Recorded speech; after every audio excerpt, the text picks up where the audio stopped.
말씀 보시겠습니다. 말씀은 사도행전 6장에 있는 말씀입니다. 신약성경 사도행전 6장 1절부터 7절 말씀입니다. 제 성경은 신약 195페이지에 있습니다.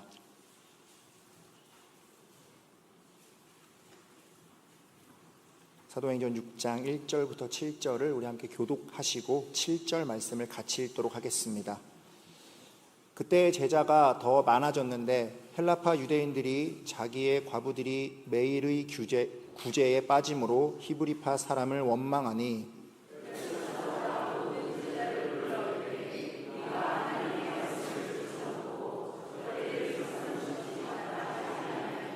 형제들아, 너희 가운데서 성령과 지혜가 충만하여 칭찬받는 사람 7을 택하라.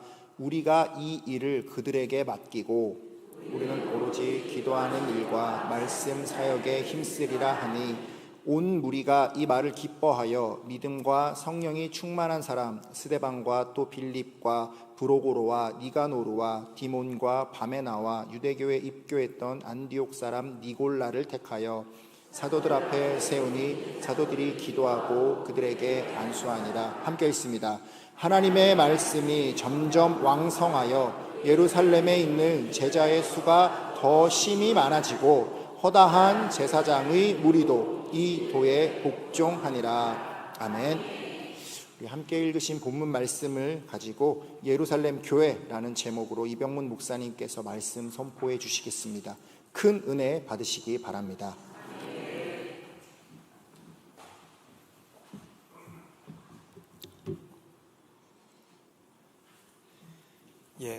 저는 협동 목사인 이병문 선교사입니다. 꼭 제가 이런 말 한마디 하고 시작하겠습니다. 제가 담임 목사님과 이야기해서 한 달에 한 번 오후 예배 설교를 하게 돼 있는데 생각보다 한 달이 짧으네요. 준비가 빨리 돌아옵니다. 그래서 내가 한 달에 한 번 준비하는 게 힘든데 담임 목사님 매주 준비하시려면 얼마나 힘드실까 이런 생각을 좀 하게 됩니다. 담임 목사님은 이제 요한복음 강의하시다가 이제 7월 8월은 이제 잠언을 강의하시겠다 이렇게 말씀하셨습니다. 왜냐하면 담임 목사님은 이 영적 양식을 우리 성도님들에게 골고루 나눠주기 위해서 이렇게 보기에 단백질이 좀 부족한 것 같다, 비타민이 부족한 것 같다 이렇게 하시는 거죠. 만약 담임 목사님은 이런 겁니다. 마치 엄마가 자녀들의 영양과 성장을 생각해서 골고루 영양 양식을 나눠주는 것 같이 그렇게 하셔야 되기 때문에 아마 비타민이 좀 부족한 것 같아서 잠언을 좀 택하시지 않으셨을까 이런 생각이 듭니다. 그런 면으로 담임 목사님의 말씀은 집밥과 같습니다. 그러면 저같이 가끔 와서 전하는 분은 간식하고 비슷합니다. 간식은 영양은 생각은 안 해도 되고 그냥 맛만 있으면 되는데 그것도 간단한 얘기는 아니죠. 그래서 저는 매번 이제 주제를 선정해서 그런 중간중간에 들어가는 그러한 영의 양식을 전하기를 원하는데, 오늘부터는 몇 주간 몇 번, 그러니까 제가 모범적인 초대교회에 대해서 말씀을 전하려고 합니다. 왜 교회에 대해서 전하려고 할까라는 그런 부분에 대해서 제가 한 3가지 의미가 있는데, 주님께서 이 땅에 기적을 베푸시고 많은 가르침을 주셨지만 결국 주님께서 이 땅에 세우시기 원하신 것은 교회였었어요. 네, 아멘. 네, 저도 선교지에 있을 때 개인 전도만 계속해서 사람들이 거기서 예수님을 영접한다 할지라도 그게 다 날아갑니다. 그렇지만 교회가 세워졌을 때 그 교회가 보존되고 그 교회를 통해서 계속해서 그 복음이 퍼져나가는 것, 그런 모습들을 봅니다. 그러면서 교회, 심지어 선교사도 떠나가야 하고 그다음에 누구도 거기서 영원히 있을 수는 없지만, 그러나 그리스도의 교회가 세워지면 그 교회가 계속해서 성장하고 일꾼이 세워지기 때문에 교회가 중요하다는 얘기죠. 뿐만 아니라 21세기는 오히려 교회가 강조되는 그런 시기입니다. 그러니까 20세기는 복음, 말씀이 강조되는 그런 세기였었는데 21세기가 오면서 공동체 신앙이 이렇게 세를 얻고 있는데, 그래서 이런 공동체가 강조되는, 그러니까 그렇잖아요. 우리가 이제 복음을 믿고 예수님을 믿는다라고 하지만 대개 우리가 신앙을 가질 때는 내가 어느 교회 가느냐 이런 것으로 신앙이 결정되지 않습니까? 그런 면으로 우리의 신앙생활과 우리의 교회 공동체와는 떼어놓을 수 없는 그런 부분이라는 거죠. 특히 지금 21세기죠. 이제 선교사니까 21세기는 기독교와 이슬람교의 대결입니다. 그 두 개가 대결하는데 그 이슬람교는 굉장히 강력한 공동체적 신앙을 가지고 있습니다. 우리가 그것과 대적을 하려면 우리도 강력한 공동체적 신앙을 확립해야 된다라는 것이죠. 이런 말이 있습니다. 해석학적 공동체라는 그런 신학적인 용어인데 이 얘기는 뭐냐면 하나의 공동체는 공통의 문제를 가지고 그것을 같이 해결해 나가려고 하는 그러한 경향을 갖는다. 그래서 교회 공동체는 비슷한 문제를 가진 분들이 성경의 말씀을 가지고 해답을 찾아가 나가는 그러한 집단이다라는 그런 얘기가 있습니다. 그런 면으로 우리 수도교회도 아마 어떤 특정한 공유하는 문제들, 공유하는 비전들이 있으실 거예요. 그리고 그것들의 해답을 찾아 나가는 겁니다. 그런 면으로 제가 앞으로 한 3, 4개 정도의 그 초대교회를 소개하면서 그러한 그 신앙 공동체의 모범을 한번 같이 나누어 보려고 합니다. 오늘은 특히 예루살렘 교회에 대해서 소개를 하려고 하는데 저는 특히 선교사니까 선교적 관점, 선교학적 관점으로 비교적 좀 보게 됩니다. 그래서 그런 면으로 요런 구절이 많이 본 구절인데 저분은 좀 보는 관점이 틀리구나라는 것을 보실 수 있을지 모르겠습니다. 먼저 제가 한 가지 좀 여러분과 함께 좀 의문을 나누고 싶은 것은 예루살렘 교회가 우리가 생각하는 것만큼 100% 모범적인 교회였을까요? 예루살렘 교회 하면 뭐 우리 교회의 원형이니까 그 교회는 흠이 없는 아주 굉장한 교회다. 막 굉장한 교회는 맞습니다. 그럼에도 불구하고 100% 완전한 교회라고 얘기할 수 있을까요? 그런 교회는 세상에 없습니다. 그런 교회는 아마 우리가 이렇게 날개를 달고 형광등 하나 이렇게 해서 이렇게 하늘로 올라간 다음에 예수님께서 직접 목회하시는 교회 정도 돼야 완전한 교회가 있지, 심지어 예루살렘 교회나 나중에 볼 안디옥 교회 이런 교회들도 100% 완벽한 교회라고 볼 수는 없습니다. 그럼에도 불구하고 예루살렘 교회는 기독교의 1호 교회이죠. 초대교회 중 초대교회, 원형교회가 됩니다. 그래서 매우 역동적으로 부흥하는 교회였으며 배울 것이 많은 교회입니다. 자, 그러면 예루살렘 교회는 어떤 교회였고 어떤 특징과 또 교훈이 있는지 함께 보도록 하겠습니다. 첫째는 예루살렘 교회의 탄생을 좀 봐야겠습니다. 예루살렘 교회는 성령의 인도로 세워진 교회입니다. 오늘은 이제 6장을 읽었으니까 앞에 2장 예루살렘 교회가 처음 생길 때의 얘기를 읽지는 않았는데 한번 2장 1절 사도행전 2장 1절과 2절을 같이 한번 읽겠습니다. 시작. 오순절 날이 이미 이르매 그들이 다 같이 한 곳에 모였더니 호련히 하늘로부터 급하고 강한 바람 같은 소리가 있어 그들이 앉은 온 집에 가득하며. 네, 잘 아시는 구절이죠. 오순절에 그 성도들이 함께 모였습니다. 모인 거죠. 그러니까 교회처럼 모인 거죠. 그랬더니 성령의 강림으로 예수님을 따르는 사람들에게 임하여서 그들이 성령이 임하신 그런 징조들을 나타내고 그리고 강력한 공동체가 세워진 것입니다. 그래서 예루살렘 교회는 이런 성령의 역사하심으로 세워진 교회죠. 어떤 분이 이렇게 교회 어떤 목사님이 교회 개척에 대한 계획을 세워서 그렇게 한 것이 아니라 그들이 모였을 때 성령의 역사로 세워진 교회입니다. 그럼에도 불구하고 예루살렘 교회는 여전히 유대교 배경 안에 있었습니다. 자, 이 얘기는 뭐냐면 예루살렘 교회가 처음 세워졌을 때 자신들이 2000년 후에 수도교회까지 이어지는 이런 기독교 교회가 세워질 것이다, 그런 생각 하나도 못했습니다. 그 처음 세워졌을 때는 유대교의 한 분파라고 생각했습니다. 그러니까 유대교의 예수를 따르는 사람들의 무리, 이런 정도의 정체성을 가지고 있었습니다. 그래서 그것 때문에 생기는 많은 문제가 있었음에도 불구하고 그들과 함께하는 많은 사람들이 있었죠. 그래서 2장 뒷부분에 보면 그 예루살렘 교회가 좀 이따 설명하고요. 예루살렘 교회가 크게 성장했다라고 묘사하고 있습니다. 2장 46절과 47절입니다. 같이 읽겠습니다. 시작. 날마다 마음을 같이하여 성전에 모이기를 힘쓰고 집에서 떡을 떼며 기쁨과 순전한 마음으로 음식을 먹고 하나님을 찬미하며 또 온 백성에게 칭송을 받으니 주께서 구원받는 사람을 날마다 더하게 하시더라. 아멘. 아마 이 초기에 이제 아까 마가의 다락방이라고 그렇게 얘기하는 거기서 이렇게 모였을 때는 작은 무리였지만 사람들이 점점 많아지면서 이들이 모일 장소를 성전에서 모였습니다. 그렇기 때문에 성전에서 예수님을 찬양하고 예수님을 모이는 특별한 사람들이 모였다 할지라도 그들이 유대교 성전에 모였다라는 것은 유대교라는 그런 범위를 넘어서지 못했다라는 그런 뜻인 거죠. 그래서 그런 식으로 유대교의 한 분파로 여겨졌지만 예루살렘 교회는 사람들에게 칭찬받는 영향력 있는 공동체로 성장하게 되었습니다. 아까 그 그림을 좀 보여주세요. 그리고 이런 겁니다. 유대교회는 큰 그런 범위 내에 예수님을 따르는 아주 작은 집단이 있었던 거예요. 그리고 유대교회를 벗어나지 못한 채로 그 집단이 점점 성장했다라는 예루살렘 교회는 그런 교회라고 볼 수 있습니다. 그런 면으로 예루살렘 교회는 무엇보다 안정되고 동질성이 많은 사람들이 모인 교회입니다. 그러니까 이 얘기는 뭐냐면 아마 예루살렘 교회에 있는 사람들 중에서 상당수는 예수님을 직접 본 사람들입니다.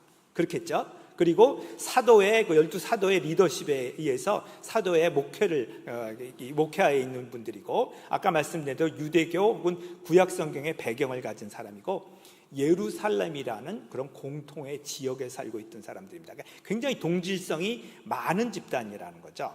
그래서 그 안에 있는 성도들은 되게 비슷한 사람들이었습니다. 그냥 말도 비슷하고 생각하는 것도 비슷하고 고민하는 것도 비슷하고 그런 거 비슷한 사람들이었습니다. 이것은 교회가 처음 설립될 때 장점으로 작용을 합니다.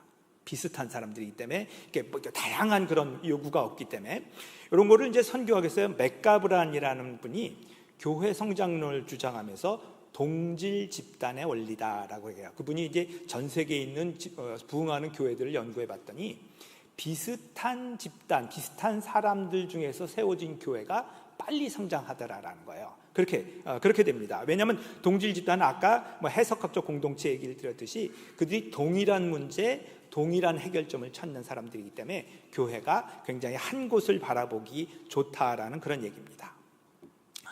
그런 면으로 수도교회는 1978년 신월동이라는 생활 환경을 공유한 분들입니다.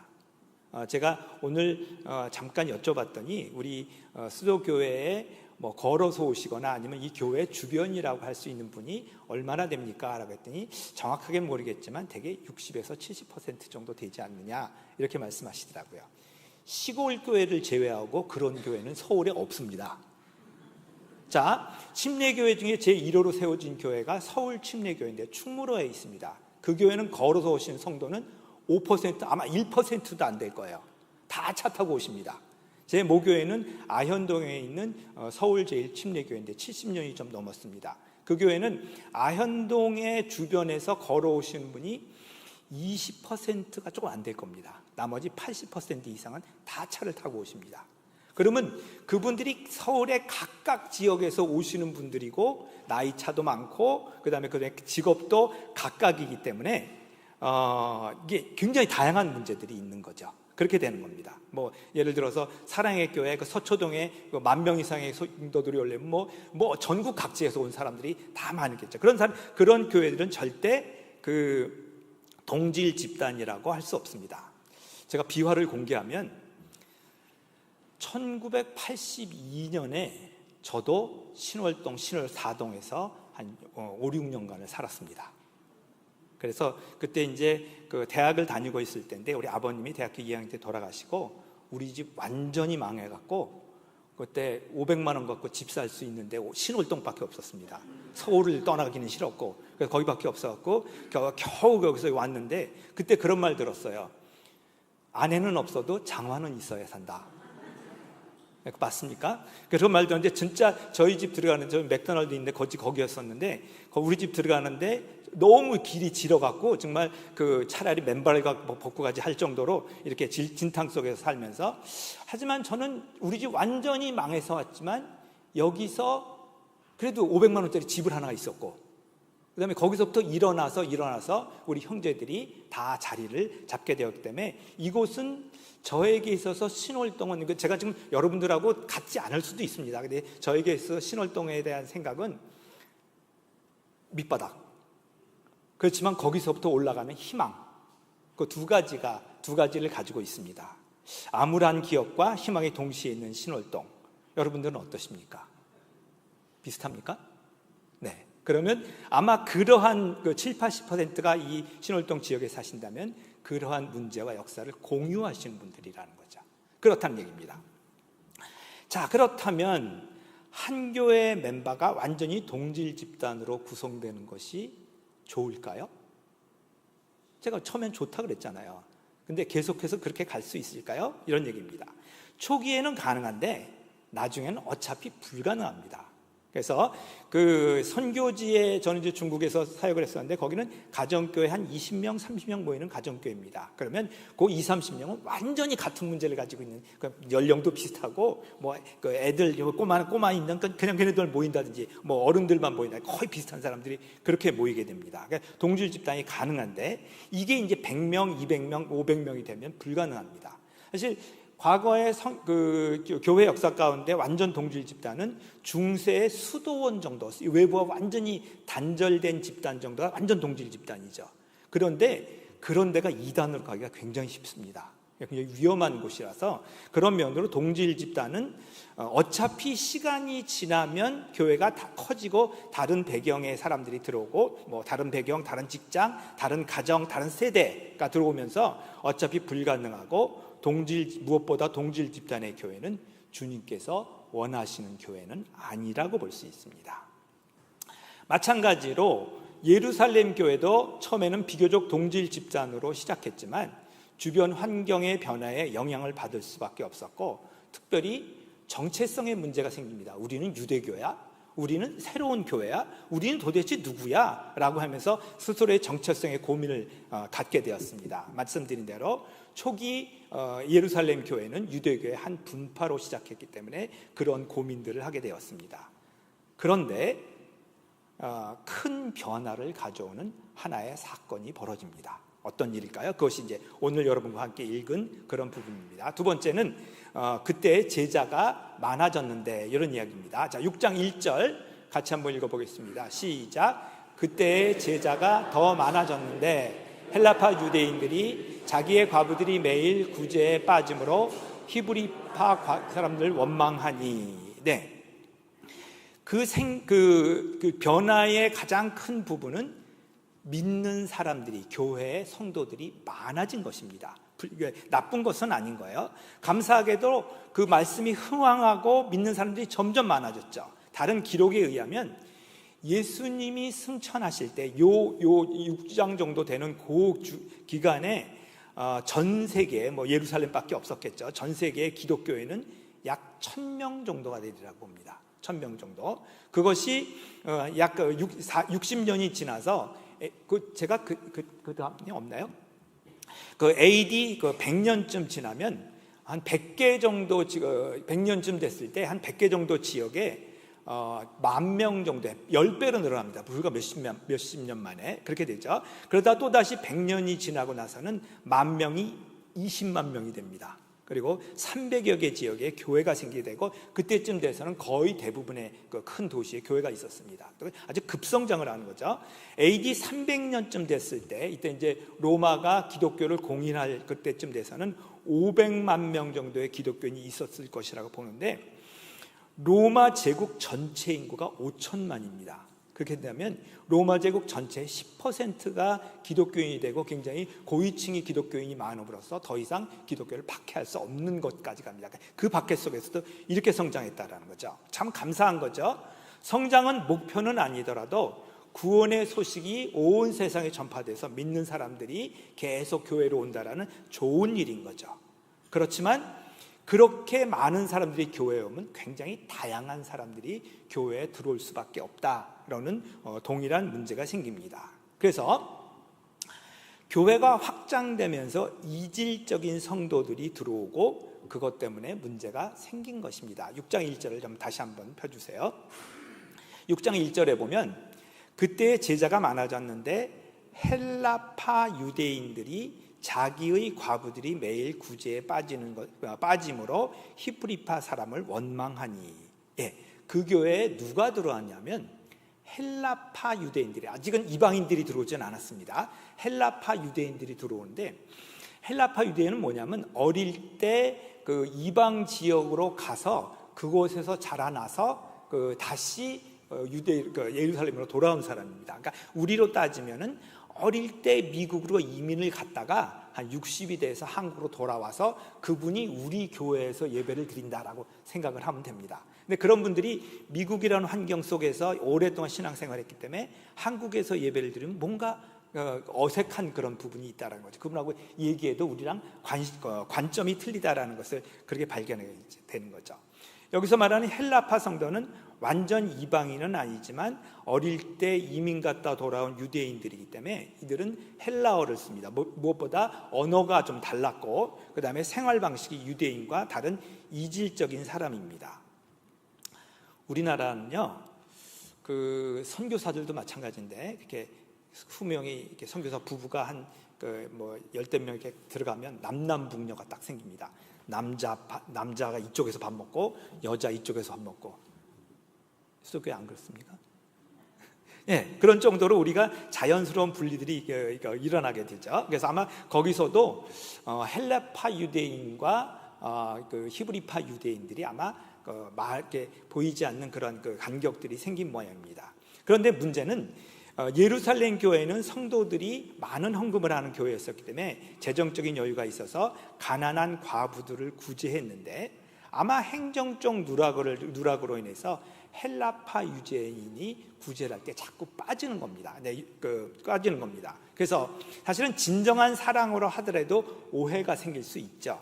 교회가 좋은 의도로 구제를 계속해서 과부들에게 구제를 했는데 나는 왜 빠져? 이런 사람들이 생긴 겁니다. 그래서 헬라파 과부들이 교회가 사람을 차별해. 난 여기 와서도 찬밥이야. 이런 식으로 그런 원망들이 생기는 겁니다.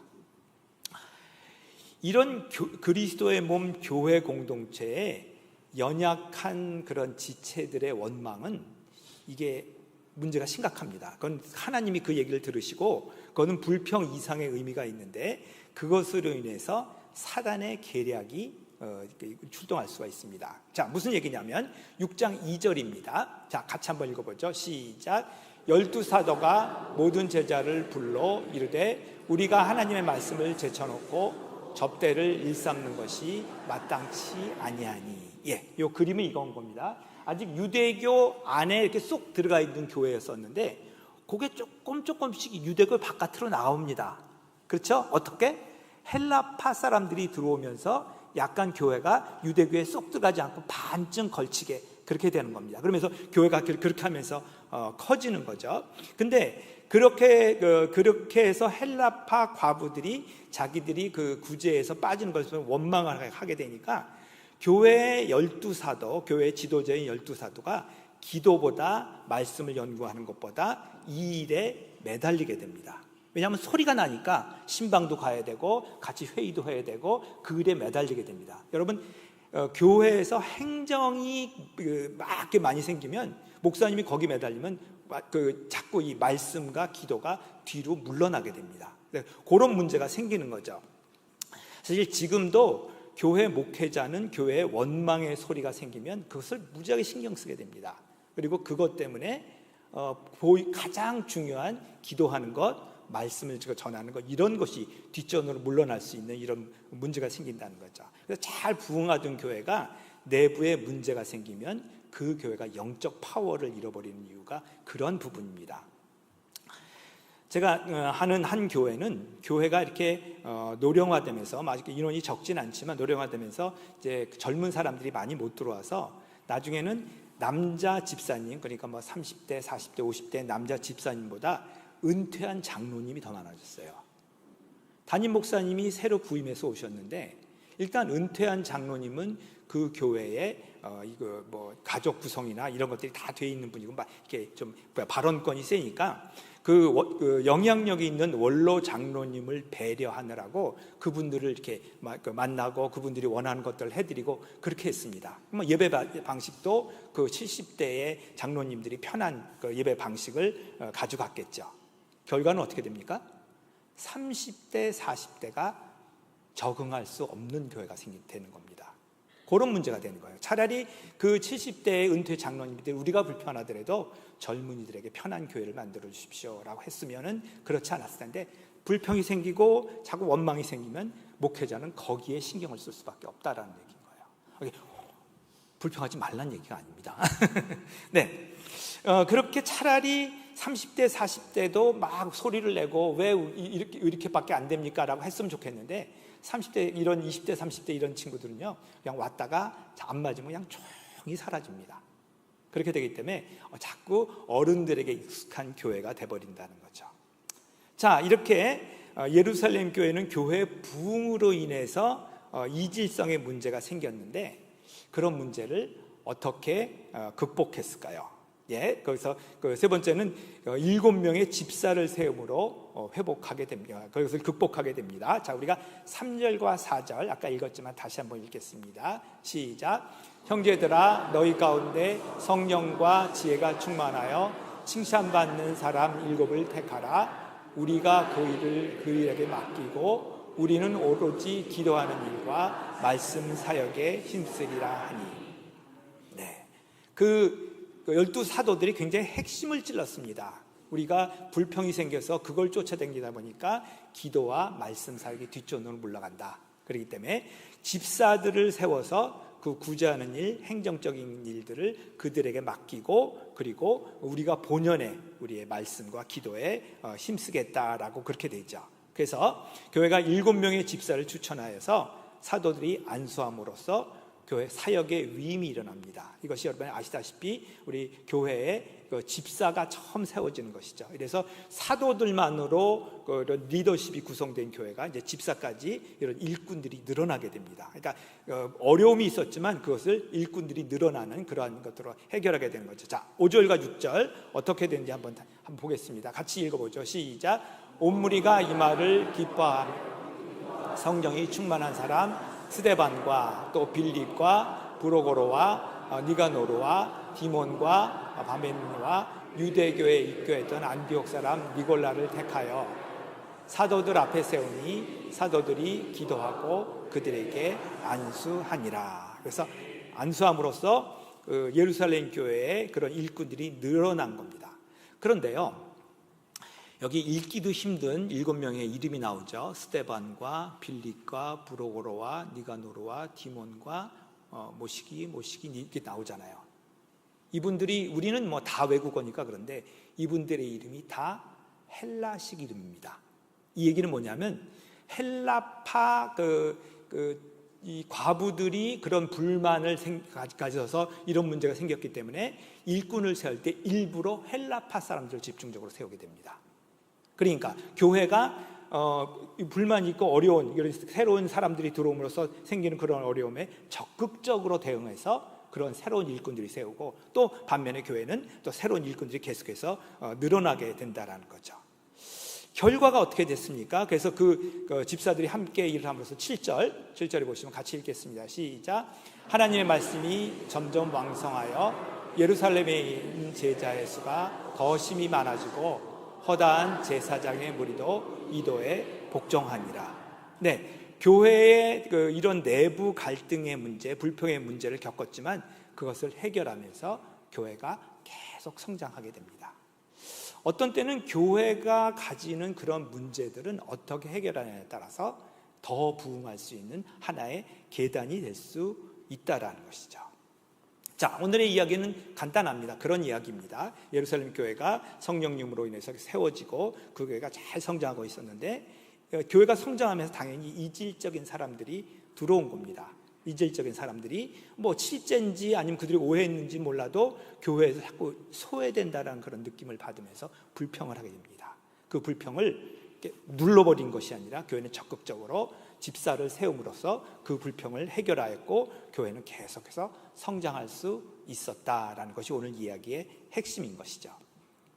우리 수도교회, 제가 뭐 수도교회에 대해서 얘기하기가 참 그런데, 수도교회는 1978년에 세워져서 48년이 되었죠.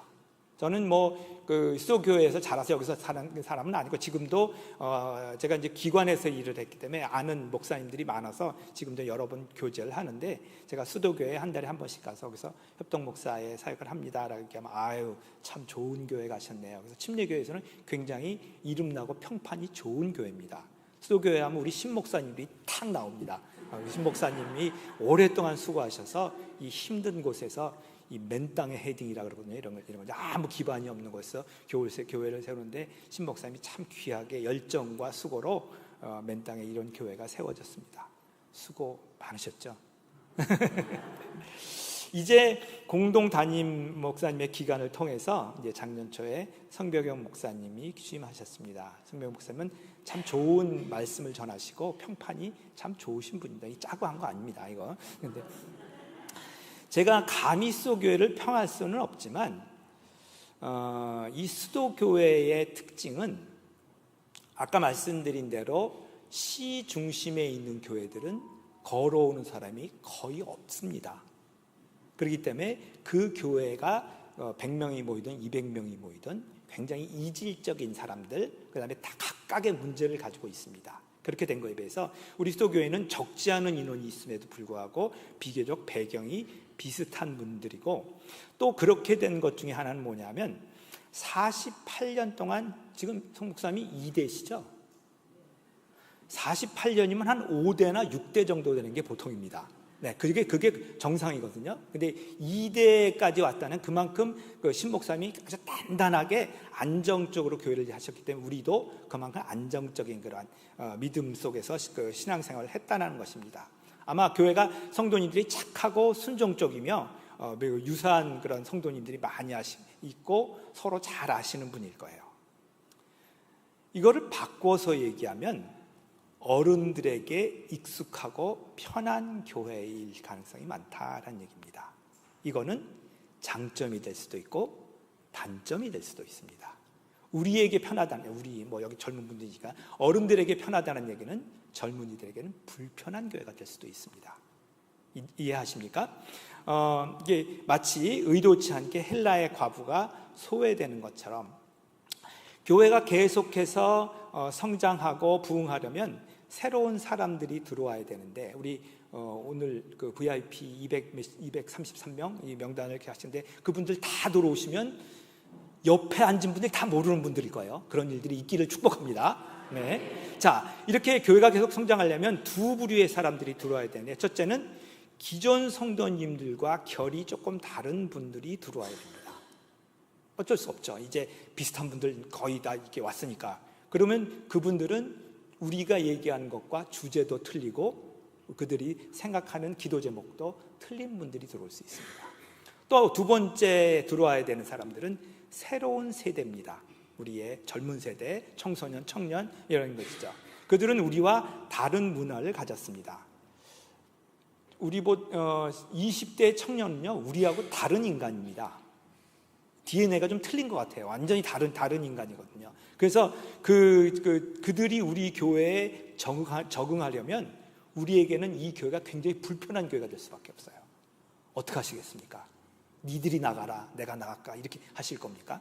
자, 교회가 주님에 따라 지속적으로 성장하려면 불편하지만 새로운 것을 계속해서 받아들이는 교회가 돼야 되는데, 아까 말씀드린 대로 233명이 우리 교회 옆에 앉으면 내 옆에 있는 사람들은 모르는 분이 앉아 계실 겁니다. 그걸 원하세요? 그리고 좀 시간이 지나면 그분들 중에서 직분을 맡아서 우리 교회의 방식이 아닌데 그분들이 결정하는 것은 새로운 방식으로 결정을 합니다. 그런 일들이 생길 거예요. 물론 그것이 다 맞는 것은 아니지만 쟤들 왜 저래?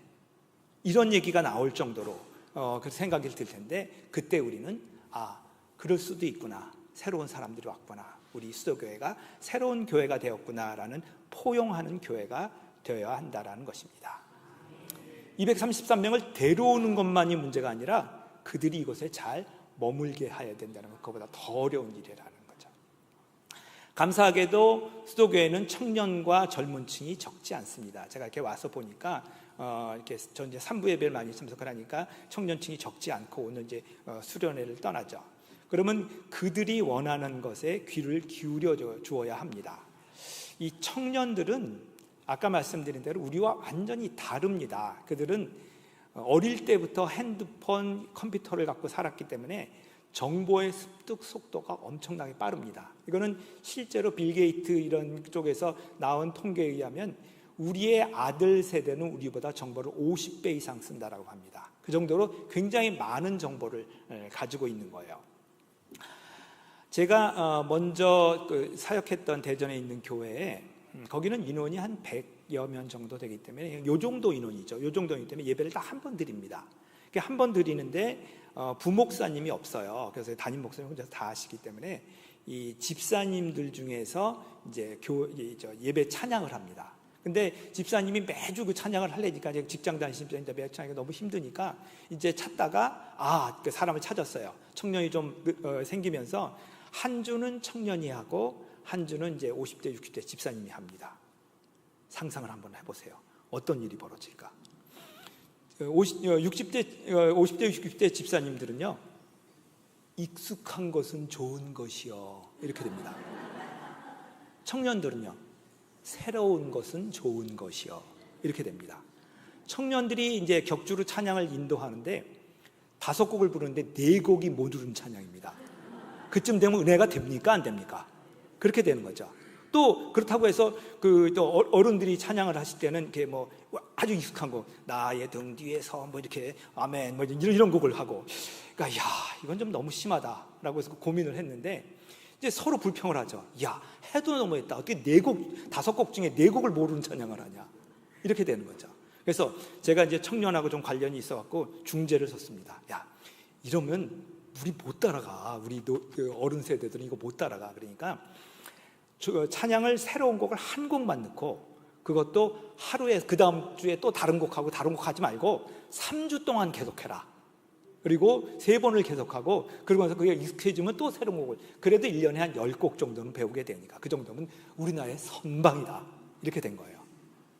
그렇게 해서 그렇게 함으로써 이 청년 찬양 인도자는 많이 참은 겁니다. 내가 아는 곡 무지하게 많은데 같은 곡 매번 새롭게 하려고 그것도 무지하게 참는 거예요. 그리고 성도님들도 그래, 이 정도라면 내가 새로운 곡 배우면서 한번 해볼 만하다, 이렇게 된 거죠. 그래서 서로를 품어주고 적응하게 함으로써 이런 교회가 또 젊어지고 또 새로운 차원으로 들어갈 수 있다라는 것입니다. 자, 우리 안에 이제 우리 가운데서 새로운 사람들, 그리고 젊은 사람들이 와서 적응하게 한 것, 이것은 우리 수도교회의 미래가 달려있는 일입니다. 오늘 예루살렘 교회가 새로운 사람들이 들어오고 부흥하면서 생기는 문제를 잘 해결하여 주님이 기뻐하시는 교회가 되고 그 교회가 계속 부흥할 수 있었듯이 수도교회도 이후에 더 다양한 사람들이 들어오고 그들이 다른 소리를 할지라도 우리가 포용하고 우리의 젊은이들, 우리의 청소년들을 포용하여 주님의 뜻을 성취하는 귀한 교회가 되기를 축복합니다. 특별히 다음 세대 어린이, 청소년, 청년이 많은 교회, 혹시 우리에게는 불편할지 모르지만 그런 교회가 되기를 축복합니다. 예, 같이 기도하시겠습니다. 아버지 하나님, 예루살렘 교회를 세우시고 수도 침례 교회를 세워주시니 감사합니다. 오늘 예루살렘 교회에 대해서 우리가 살펴보았습니다. 그들이 동질적인 유대인 안에 안주하지 않고 헬라파 성도를 품었던 그런 넓은 마음을 우리도 배울 수 있게 해 주시옵소서. 저희도 48년이나 되었습니다. 저희 교회에 주신 사명을 잘 깨닫게 하시고 새로운 사람들, 젊은 사람들이 많이 와서 예수님을 진정으로 만나는 귀한 교회가 되게 해 주시옵소서. 예수님의 이름으로 기도합니다. 아멘.